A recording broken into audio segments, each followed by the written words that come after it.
Powered by the Montana Television Network. Montana This Morning continues on Montana's News Leader. Split decision. I'm Nicole Killian on Capitol Hill, where Democrats and Republicans are claiming victory this morning. I'll bring you the latest results. It's the night Kathleen Williams has been waiting for almost a year. I'm Adair Spab, and coming up, I take you to the Rialto in downtown Bozeman.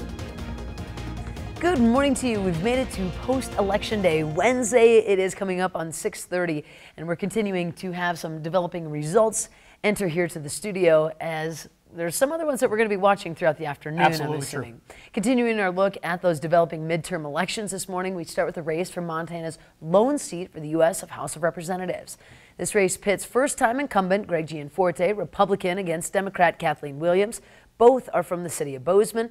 First time an incumbent has to run for re-election, it's often as tough as a fight as gaining the seat in the first place. And this was a hard-fought race.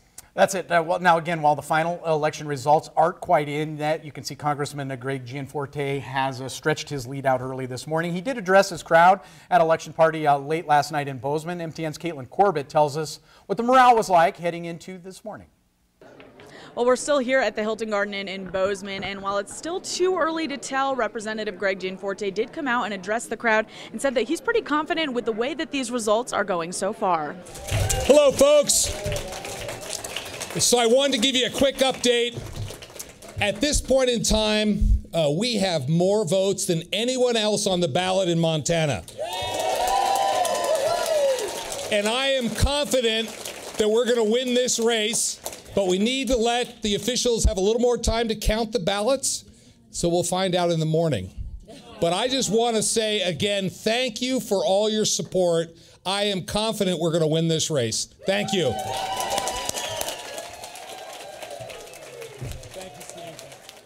And we will have full election results for you as soon as this race is called on MTN News. In Bozeman, Caitlin Corbett, MTN News. The Democrat candidate for the House of Representatives, Kathleen Williams' campaign party was at capacity, and at some point during the night, people couldn't come in unless another person had left. MTN's Adair Spab, who was at the party, finds out what Williams is planning to do now that the campaign is finally finished up. I'm Adair Spab here at the Rialto in downtown Bozeman, where Kathleen Williams' campaign party would start off with a bang as she went up early in the polls, but would later fall several percentage points to incumbent Greg Gianforte. Thank you to all the Montanans who I am so honored to have them share their stories with me, their concerns, their hopes, their dreams, and their trusting me with making their future better. That is such an honor, and I won't let you down. If the result is different, we must remember that progress requires vigilance, and process is not always a straight line. We will continue to work hard and maintain our integrity, right? I will be fighting along with you. We need to make progress for Montana. So thank you. We're confident we're going to be victorious, but thank you for coming out, and we will see. We will see. So thank you so much.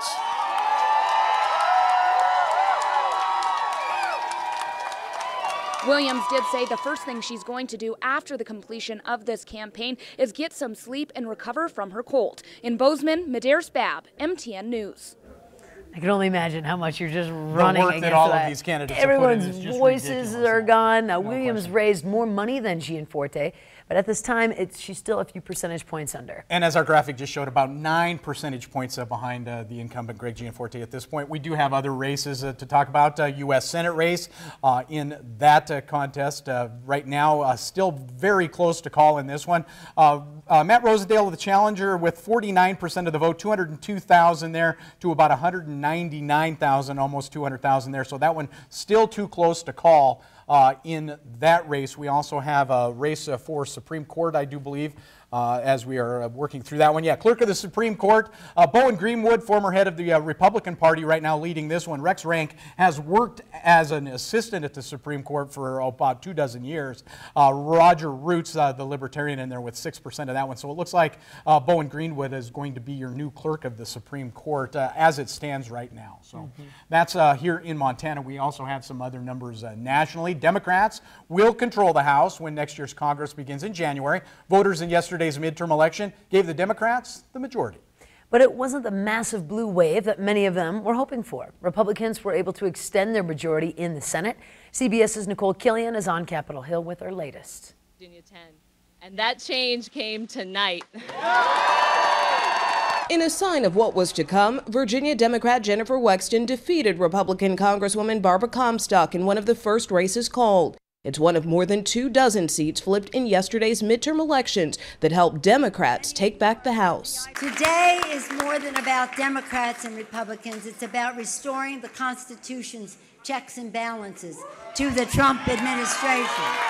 Moderate suburban districts helped push Democrats over the edge, like in the Texas 7th, where Lizzie Fletcher defeated incumbent John Culberson. We have the power here to change the direction of our country, and that is what we are doing right now with this election, with this race, and I'm so excited.